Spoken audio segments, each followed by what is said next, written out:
Kurt Lewin, the renowned psychologist and researcher, said it well. There's nothing so practical as a good theory. Well, how about 10 good theories? To improve your ability to lead, here are 10 of the best-known leadership theories in 5 minutes. First are what was originally called the great man theory. It postulated that great leaders are born, not made. You either have it or you don't.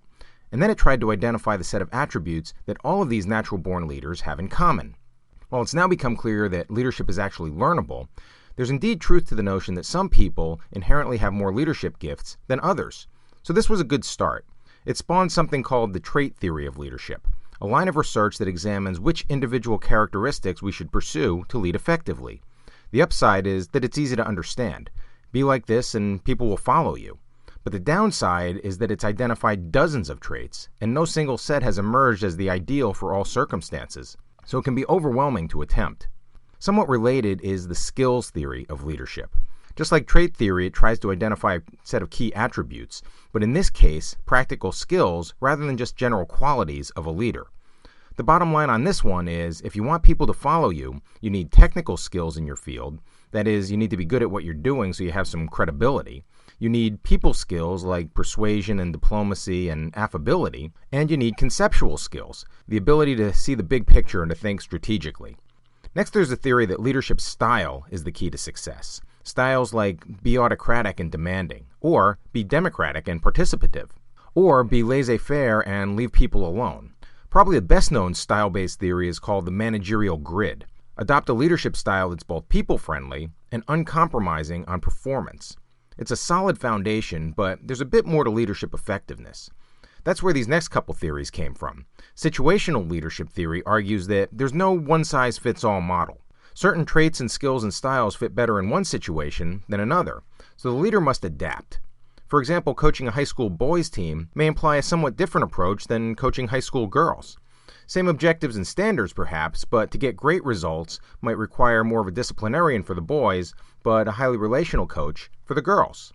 A closely connected idea is called the contingency theory of leadership.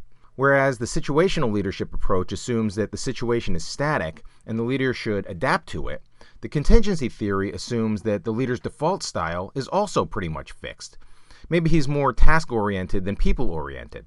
So the trick is to fit the right leader to the situation. Bottom line, effective leadership is contingent on matching the leader's style to the setting. In the coaching example, it would mean to find and install the right coach, rather than hoping the current coach will adapt his or her style to the situation. Transactional leadership and transformational leadership are two theories that we can consider together.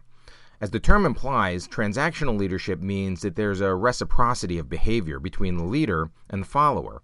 People will follow based on the incentives in place. So the leader's job is to find the right mix of rewards and punishments, and then closely monitor what's going on. The theory of transformational leadership, by contrast, says that leaders gain buy-in and commitment not so much from the quid pro quo approach as they do from encouraging their followers, caring for them, inspiring them toward a vision. In short, they get results by proactively transforming the environment and the relationships, cultivating followership, rather than paying for it or punishing non-compliance like the transactional leader does. Leader-member exchange theory is a bit like transactional theory because it suggests that leadership is basically about a fair exchange between the leader and the led. But it goes further to say that the exchange creates an in-group and an out-group with respect to the leader. And that, in turn, affects people's performance and willingness to stick around. In a way, it's just like being back in high school. There was the in crowd, and then there were the rest of us, and that can have some dysfunctional consequences. So the theory suggests that leaders may want to address their tendency to alienate people. And then there's servant leadership theory, which is kind of a blend between transformational and transactional leadership.